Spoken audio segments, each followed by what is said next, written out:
Simon T, I have been wanting to have you on the podcast for so long, so I am so grateful that you're here today to join us. It is so good to be with you. Thank you so much for having me. And you go by Simon T. What does the T stand for? Terrific! That's awesome. Before we hit record, I'm like, this is going to be an amazing interview.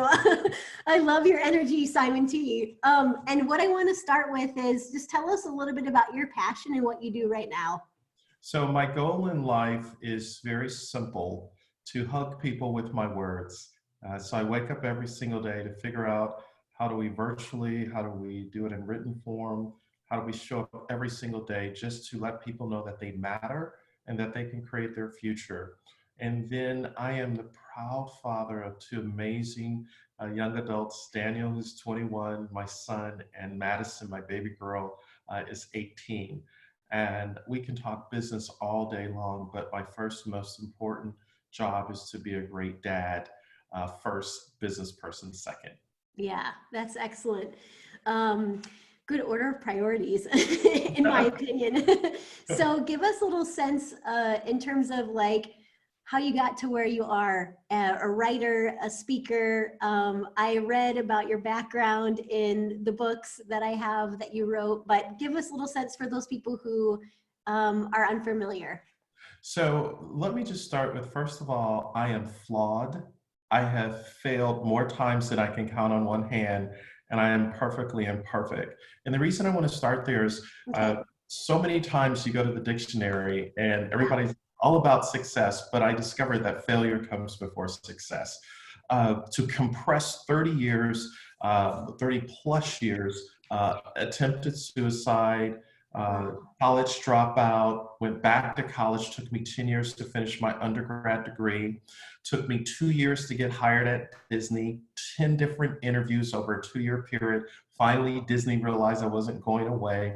And when I left Disney, I was sales director and new business development director for the Disney Institute. Left Disney, launched out on my own, turned down 4 jobs, an internal move at Disney, 2 vice president's offers to work at other companies, and a senior director position to head up customer care for all their chip owners of the world. Turned that down, cashed in my entire 401k with significant Disney stock to launch into this thing called speaking. Fast forwarding from there, after being married for 25 years, got divorced because I was chasing money that had no meaning. After being divorced for 25 years, went through cancer, overcame it. I'm on the other side. I'm 100% whole and healed. And now just continuing to do my work in the world. So professionally, I've worked with about 1,800 organizations in 49 countries. I've written 10 books, working on a few new books. I have 3 courses on LinkedIn Learning. One of my courses, before we updated it, had been viewed over 1 million times by people in 100 countries. And what I like to say is, I don't really work, I play. I get to do what I love every single day. Well, what a cool way to answer that question, Simon T. I learned a lot about you really quickly, but what I also appreciate is you just told us some times that you struggled and you were vulnerable there. And I think that's so important, because when we hear 10 books, courses on LinkedIn Learning, right? Keynote speaker, it might be like, wow, Simon T's perfect. Before we talk about your work and brilliance, I always ask people about to tell us about a time that they failed and what failure means to you. So maybe if you could dive into maybe one of those examples that you just gave to kind of show some vulnerability and also to teach us something about a time that didn't go so great for you. Yeah, so a few years ago, and this video has been posted, it's gone viral, has about 87 million views or so. It's just a little story of me talking about, my daughter came in my home office one day and she wanted to talk, but I was emotionally unavailable to her because I was just busy. I was not effective. And I could sense she could talk, but I didn't really engage her in the way she needed to be. So the next day I fly out, I come back home and I'm like, oh, Madison, you wanted to talk to me? And she said, Dad, it's okay. I said, no, it's not okay, because if I don't change your behavior, you're going to marry a joker just like me. And when I recognized I was modeling for her how to be emotionally unavailable like I was to her mother, and I was modeling for her brother as well. And Mm. her mother said to me, "You give everybody the best of you, but you give us the rest of you, and I don't want the leftovers anymore." And what I realized is that I had built a house but lost a home. I was chasing power but didn't know my purpose, and I was pursuing success but didn't really understand significance. And so that is a moment that caused me to, after the divorce, I started to go and see a therapist. And Anita, my therapist, she is the best. She said to me, "Whatever you don't deal with will eventually deal with you." Oh, So wow. it is, Whatever you don't deal with will eventually deal with you. yeah, yeah. Wow. It's something. How long ago was that? 3 years ago. 3 years ago. Wow. Really, actually 4 years ago, 4 years ago. 4 years And ago. so I would sit on the sofa once or every other week for an hour and a half doing my work. And no guy that's an alpha male wants to go and see a therapist named Anita that has more degrees than a thermostat and and has been doing therapy for 40 years. So That's but you know awesome. what? It was the best thing because it helped me get out of my way. Yeah.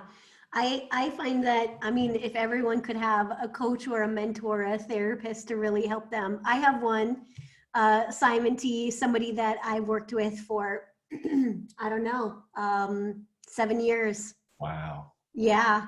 And Wow. she's really helped me push me in terms of like just being courageous and going after like some big goals, but like living in a way that's really aligned with my gifts and values and my purpose. And I think she helps me connect with my brilliance. So Mm. there we go. So Nice. as people are listening, therapy, coaching, mentorship, very powerful. Yeah, yeah, totally. So, Simon T, what led you to study the topic of brilliance specifically? My mentor said to me one day, he asked me how I was doing. And I said to him, if I had blonde hair, blue eyes, and white skin, it would be easy for me to succeed here in America. And he said to me, "You're stuck in your mind and your body thinking that the pigmentation of your skin limits you. You weren't born to fit in, you were born to be brilliant." And when he Wow. said it, it just unlocked something in me. I was driving to Disney that day and I was just bawling. I mean, I was a weeping willow. And I was like, nobody had ever told me that. And then he went on to say, he's Caucasian, and he said to me when he and his wife first got married, they adopted two young African American boys, and they Okay. began to tell them what they could be instead of what they couldn't be. And he said, pursue brilliance. And it just released something in me. So literally, that's the backstory. That's how it started because I recognize that it's not who you are that holds you back from being brilliant. It's who you think you're not that holds you back. And sometimes Ooh, you focus more on who you think you're not instead of who you are. wow. Powerful. Was that a Disney executive that told you that? No, no, it's my mentor. He's been in my life for Mentor. 20, yeah, 21 years. And I sometimes call him the brilliance whisperer. His name is Dr. Mark Sharona. And he is 65, working on his second PhD, and just one of the most brilliant people to be in my life. And he was the one. Wow. Awesome. What does brilliance mean to you, Simon T? Brilliance is really finding what I would call your it factor, your gift, your flow. And when you are in brilliance, you're in the zone. And when Yeah. you're in the zone, everything is coming towards you as you move towards it because it's not about the push, it's about the pull. Okay. And my brilliance is having this, what I would almost say is internal alignment of head, heart, and hands, which creates external execution. Okay, awesome. Let's dive into that. So, okay, so my first question on that, just what you just said, is for people who are maybe like struggling, they're not sure what their gifts are. Um, what do you think about that? Yeah. So there was a book that I was reading years ago that really kind of started me on this path and contributed to this whole discussion around brilliance. And it's called Wild at Heart. It's written by an author named John Elridge. And in John's Okay. book, he says, don't ask what the world needs, ask what makes you come alive. Because what the world needs are people who come alive. And when I read that, it was just like the 4th of July fireworks went off in me. So when I was heading down this whole path of brilliance, I said, what makes me come alive? And so everyone listening to us right now, what makes you come alive? Start there. Don't ask what the world needs. Don't ask, how do I make money, right? No, what makes you come alive? Because when you honor that, you're holding space for the new you to emerge because you answered the question. Oh, and tell us a little bit about your journey working to find your brilliance. Like, what I'm seeing in you, but what I'm hearing in you, and also as I read your words, is like, I know that you're connected with your gifts, right? And your unique purpose and your authenticity. Tell us a little bit about what that journey's been like for you to untap that, but then to live it. And that's what I see in you right now. Yeah, so I think there are 3 questions that I had to answer. Number 1, what would I do if I knew I couldn't fail? Okay. Question number 2, what would I do if no one paid me to do it? And then Mm, obviously the 3rd question I just mentioned, what makes me come alive? When I began to answer those questions during my time at Disney, I okay. remember specifically Disney had sent me to Paris to design a leadership program for 1,000 leaders out of Barclays Bank out of London. And I'm there and I'm on the stage in Paris and I say, remember who you are. You are more than what you have become. Literally, because Lion King had just come out. And I had this moment. Awesome.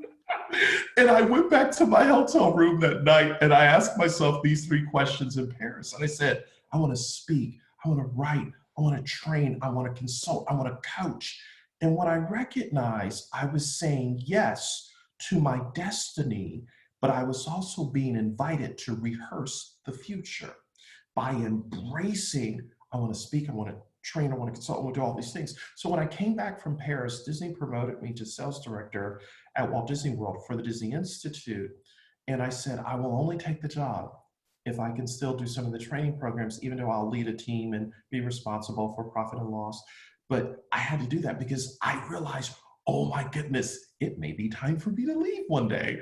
And so I started working on my exit strategy, which got accelerated a little bit quicker. But that's really when I really honored what was in my heart. And here's the deal. There'll never be a perfect time to become the person you might have been. So you Hmm. gotta say yes to you. Awesome. Say yes to you. I love that. And the 3 questions I'm going to repeat and let me know if I got them right. What would I do if I couldn't fail? What would I do if no one paid me? And what makes me come alive? Brilliant, brilliant. Brilliant. So let's talk about your book, Release Your Brilliance. You've also written 10 books total, right? Yeah. Wow. Amazing. So Simon T, I love reading books on the beach. And every February, my husband and I go sometimes by ourselves or sometimes with our family. Not, and once in a while with our family, mostly with our friends. We go to somewhere warm for several days. And I always pick out the books that I want to read. And several years ago in Punta Cana, I read your book on the beach. So Oh my word. that's how I learned about you. And what that means to me is like when I read it on the beach, that means it's like I dive in, I really think about it, I reflect on it. Wow. So it's an honor. Like, I only pick so many I can read that you're on the beach. Wow. Yeah. So tell us about this idea of like, how do we release our brilliance? Yeah. So it first starts with coming to that place of clarity. I talk about the 4 C's. So when I become clear in where I am, I honor my past, I understand my present in order to embrace my future, right? So Good. coming to clarity, because as you know, so many people look through the rear view mirror of what didn't happen instead of the windshield of what can happen. So clarity is really honoring, what have I learned? What have I unlearned? What do I relearn? Then the next step is, how do I then begin to think about my direction that I want to go, my worldview, and I use the diamond as a metaphor. So what's the clarity? What's the cut? What's the color? What's the carrot? So if we look at that second C of the diamond, the color, it's really understanding my worldview. What has shaped me to be where I am? So whoever has your ear has your life. Who are the relationships in your life? Because how do they relate to the cargo in your ship? I'm going to mix metaphors for a moment, because wherever you are going on the ocean of life, you are carrying these relationships with you, and people can never take you to a place that they have not been themselves. So when I really look at the color of the diamond, I'm mindful of who is speaking into my life that is shaping tomorrow. And then the cut of the diamond, in the words of one of my dear friends, Willie Jolly, who says, a setback is a setup for a comeback. Yes. So what are the experiences that I've had in life that have been a marker, have been a turning point that I can own, right? And then finally, the fourth C, and I'm kind of giving all to you right now because we can unpack them all, is the carrot. And the carrot is really, how do I create the future in the present? How do I begin to think from the future where I intend to be, coming back to the present and assuring that my beliefs, behaviors, and habits are moving me towards the future that is unfolding? Wow. Which one should we dive into? You get to decide. Let's start with clarity, because I Okay. think clarity is so important. Okay, perfect. Tell us a little bit more about that and how we can apply this to our lives. One of my greatest failures is that for many years as an entrepreneur, I was an annoying echo instead of an original voice. Mm. John Mason, in his book, An Enemy Called Average, says most people are born originals but die copies. And what I recognized is that I had to own who I was in the skin that I was in, and I had to fully embrace my story and not be like everyone else. So until I came to that place of clarity, I was a carbon copy of the Zig Ziglar and the Les Browns and everybody else that went before me. And my wake up call was clients started saying, you're good, but you're not great. So then I said, okay, I've got to own my story. So clarity is, how do I own the skin I'm in and love my narrative, even if it's super positive, right? Right. And when you come to that place of clarity, then the next step is, now that I've owned the clarity, how do I bring it to speech to share it from a place of authenticity and not just a shtick, but it is who I am at the core. So part of my heritage, my father was an immigrant from Jamaica some 60 plus years ago, came over a program that President Dwight Eisenhower had put in place. He picked oranges in Mount Dora, Florida, migrated up to Perry, Newark, where he picked apples. My father didn't learn how to read until he came to the United States. One of the things he told me is that the best hand that will feed you is the one at the end of your wrist. And for a long time, I was ashamed of this heritage. But the moment I embraced the story, my father did become literate. He was a hard worker. Who I am today is because of him.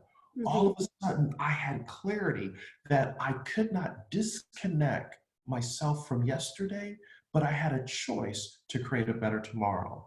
And when I got clear that I stood on the shoulders of an amazing father and mother, when I embraced that, all of a sudden people started to embrace me because I was no longer incongruent. Incongruency split my soul, energy is scattered. I was now congruent. And Rabbi Harold Kushner says that when you are in congruence, everything that you think, everything that you say, everything you feel is in alignment. Oh, good. So a couple of questions I have for you. So when you think about like embracing your story, right, your background, do you think embracing means like accepting? Is embracing mean like accepting and owning? You know, like how do we actually do that in your thought, in your opinion? Yeah, so great question.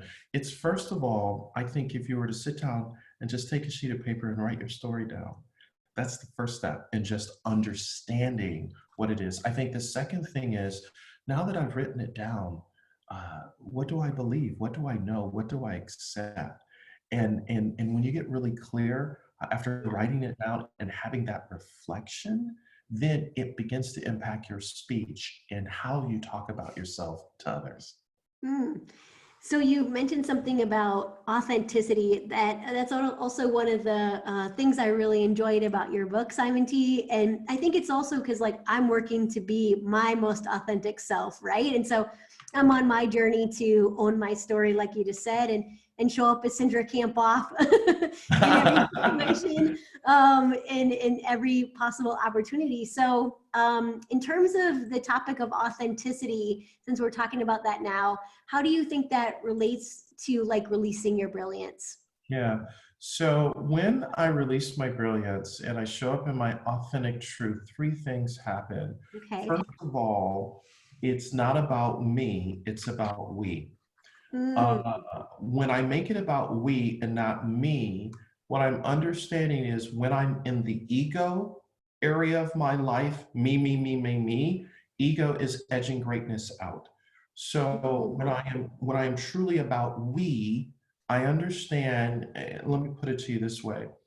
I listen, hearing is a courtesy, but listening is a compliment. mm, And when I am listening to you, I am honoring you in the moment as you are the most important person in this moment because I am honoring your humanness and what I'm supposed to learn or serve in that moment. mm, That's authenticity. So your brilliance is released not about the doing, it is about the being. yeah, Because when I understand how to be in the moment with you, yeah. in that authenticity, I'm listening between the sentences for not what you're saying, but for what you mean. And together we are releasing brilliance because I need you, you need me, and I'm learning from you, and you're learning from me. Yeah. Awesome. I love ego, edging greatness out. Boom. Mic drop moment. So one of the also things I liked about your book, Simon T, is when you were talking about a Harvard study that suggests like we always really have the brilliance in us, but I think that the Harvard study says that that we have lost our brilliance. Tell us about that and your perspective on that and what you meant. Yeah, so Dr. Howard Gardner, professor of education, he and his team of researchers did an interesting study over a 20 plus year period. And what they discovered is that children up until the age of 4 are operating at the genius level. This Mm, same group of children was studied in their early 20s, and only 10% were still operating at the genius level. And in their late 20s, early 30s, only 2%, 2 to 3%. So the question is, where did the genius or brilliance go? It didn't go anywhere, but it became buried by a society that says color within the lines, sit down, give it back, you can't do this. And the more a person continues to hear what they can't do, where they can't go, and who they can't become, there's a neurological path that is created in the brain that causes individuals to shut down. So what happens is people have this brilliance, insight, energy, gifting, talent, ability, but they show up in an environment where they are tolerated rather than celebrated. And mm, when you're in an environment that tolerates you rather than celebrates you, you never come into the fullness of who you are because your brilliance is blocked. So yeah. then you have to go to an environment that sees you as a vitamin, not just an aspirin. What advice would you give to leaders? I'm thinking about what you just said and how maybe leaders might just tolerate people instead of celebrate people. Yeah. So leaders, how they tolerate people right now is they communicate instead of connect. I just posted something Mm, on LinkedIn just a few hours ago that says, and it was just in a stream of conscious because I was on a webinar yesterday, and I simply said, connectedness is the new currency. So real leadership is when I connect, I am understanding how are you doing, and I'm making it about you, not just the work of work, because that's communication, and we get that that's there all day. But it's that leader, he or she, who is intentional to really connect. I think the second thing is to understand that the job of a leader is to invite men and women on a journey to discover the leader within themselves while following you. So a leader can Mhm. never take a person to a place that he or she has not been themselves. That's number two. And I think the third thing is really understanding if I'm going to lead, leading is not about telling, leading is about asking. Because if you believe in the Socratic method of learning, the answer is in the question. So, how do I ask you to invite you on a journey to find the leader by finding the answer because you heard the question? Ooh, awesome.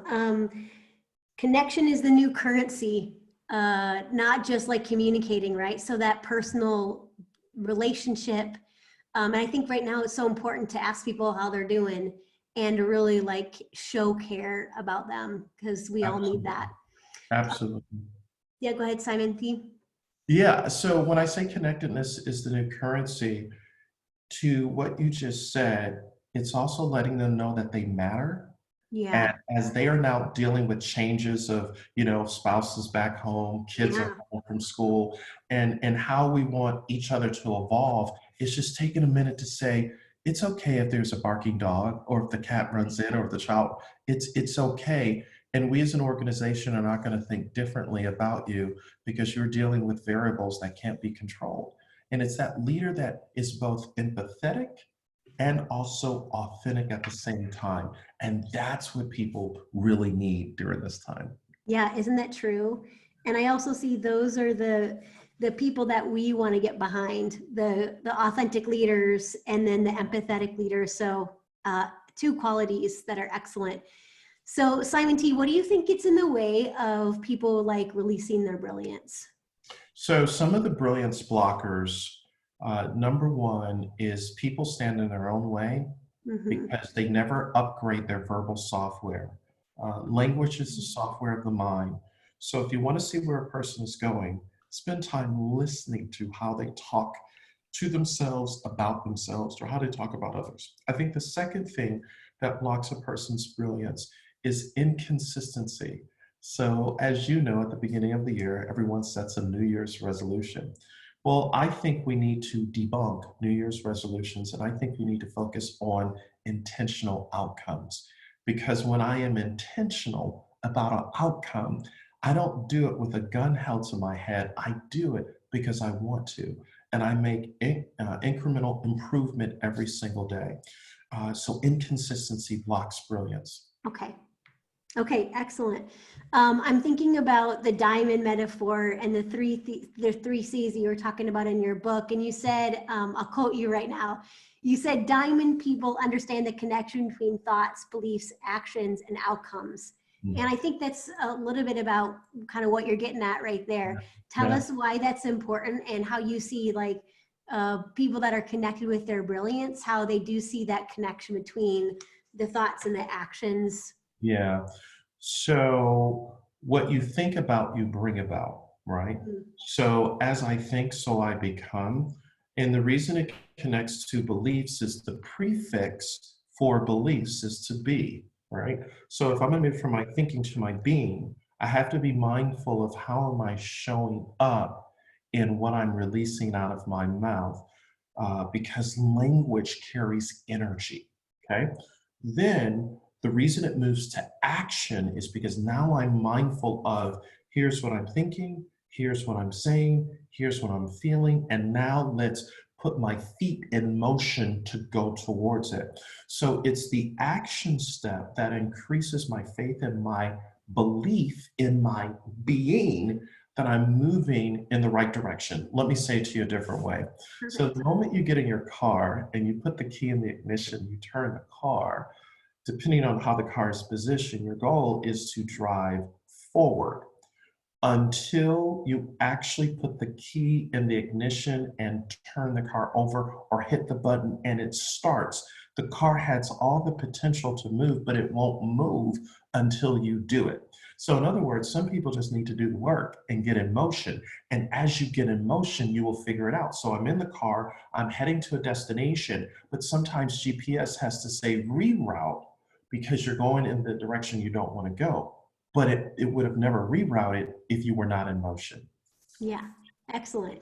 And there's something else you talk about in the book that I wanted to ask you about. You talk about like brilliance through balance.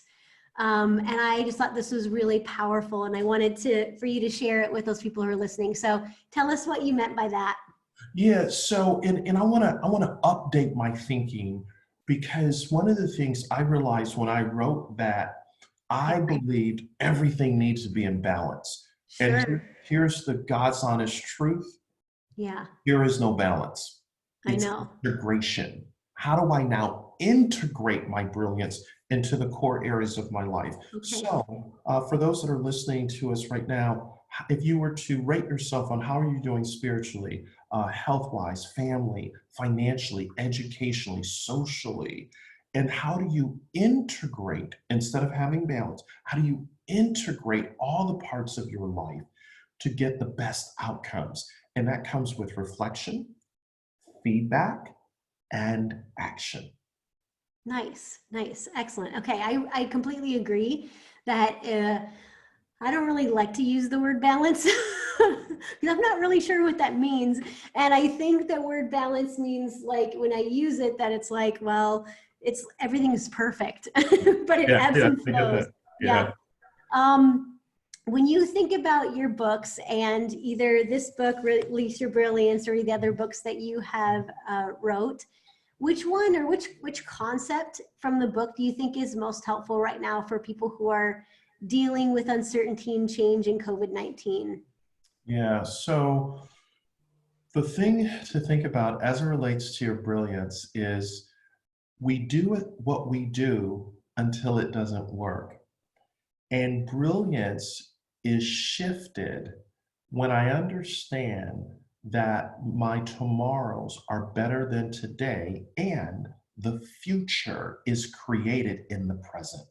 Mm, So if I am to move towards a future, to a better tomorrow, how do I show up today in my brilliance? Which means I'm going to have to let go of my ignorance. The root word for ignorance is what have I been ignoring, right? So yes. if I move to brilliance right now during this time, I've got to say I've been ignoring things. Let me put it to you a different Okay. way. I was Yeah. just on the phone with a medical doctor yesterday. Okay. uh, she is on the front line of COVID-19. Sees almost 3,000 patients a year, 100 patients a week, and has for the last few weeks. Is in the Boston area, and her medical team have had to move from hotel to hotel because some hotels are closing, some hotels don't serve room service. I mean, you figure the whole 9 yards. And she said to me, Simon, as a medical doctor, she Wow. said, people are not dying just because of the virus. She said, they are being killed by fear. Yeah. Fear is killing them. And she said, when the immune system is lowered, the immune system is lowered because of fear. So the virus, yes, virus happens, it's real, but it's the fear that's killing people. And when she said it, I said, there it is. So the most important thing I think everyone listening to us is to decide that fear is evicted from your head, from your mind, from your thoughts. Fear can no longer live in the household of your destiny. I think the next thing to realize that when you decide, and she said something very powerful, it was like, oh my goodness. She said, all of the resources the body needs to heal itself is inside of us. Think about that.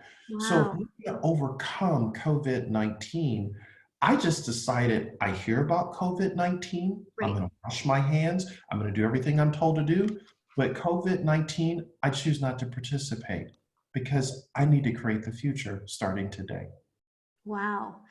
I'm so grateful that you shared that story. And from her perspective, like how fear is killing people, is she seeing that like maybe people are like overreacting to the symptoms, or that they get them and then they believe that they're going to die? And so the belief that they're going to die ends up leading to that. Like, give us a little more insight on what she was saying. So she's saying she sees 100 patients a week and has for the last 3 weeks.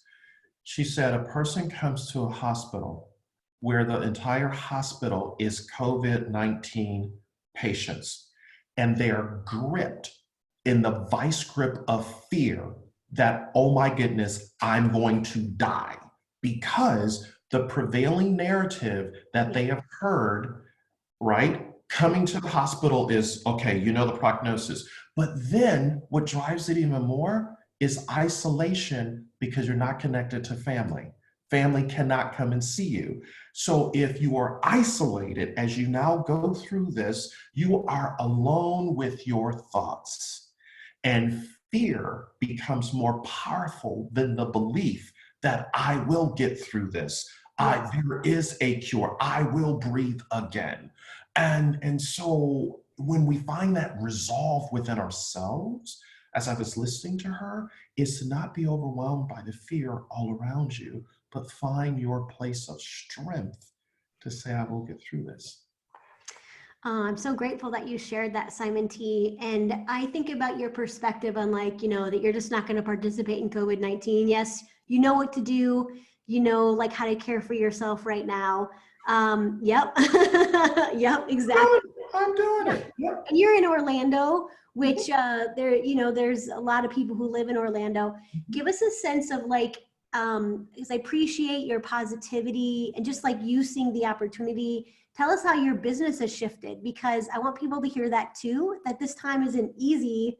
You have to pivot and transform. So, and just as an example for people who are listening on, like, how you can still stay proactive with your mindset, even though your business is shifting.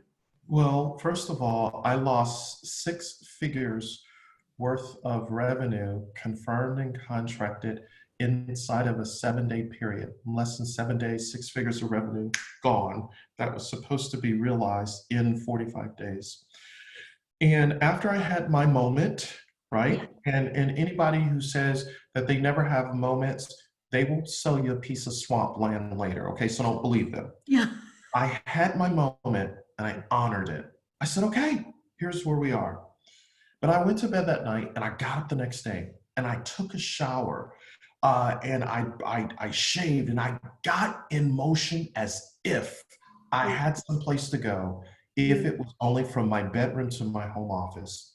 And I got into the motion of, now I must transcend, I must transform, and I must embrace the reality of what is happening. Own it, let it move through me, but I don't have to park there. So many people will hear about crisis and they will park there. When you and here's the deal. Life is not a remote control. You can change the channel on your Tell, vision.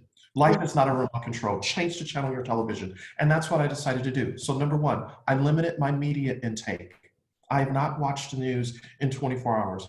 I don't even look at it on my phone because I'm so locked into my mindset of this COVID-19 is a gift.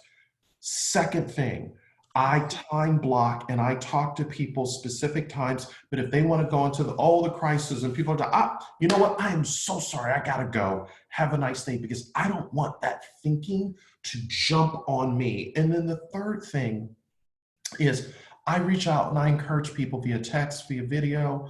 I do a daily spark that is uploaded to LinkedIn and have for about the last 45 days, hugging people with my words, letting people know that they matter and that we will get through this together. Connectedness is the new currency.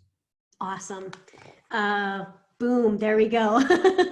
And just for people to wrap their brain around, like, that COVID-19 is a gift, and I realize people are they're experiencing so many different things during this time period, but if you can shift it to, how can I learn? How can I grow? How is this happening? I use this Byron Katie quote as, like, how is this happening for me, not to me? Just that same idea of just seeing it as, like, and just your great role model for how you're using this time to be the best version of yourself. When I was looking at your website, Simon T., I saw that you have a course that people can enroll in, Release Your Brilliance, and I was like, I'm going to sign up. So tell us about that course and then we'll wrap up. Yeah, so the whole Take Control of Your Life, Shift Your Brilliance course is all around how do you grab hold to the steering wheel of your future and be equipped with the directions to drive into your future instead of being controlled by the backseat passengers of worry and fear. So I really begin to walk you through specific steps. There's a workbook that you download, 100 plus page workbook. There are videos of me teaching in micro content, bite-sized chunks, but then you are invited to do the deeper work to understand what's that shift I need to make so that I can take control. Excellent. And tell us where else, Simon T. Bailey, I know is your website, but where else can we find you?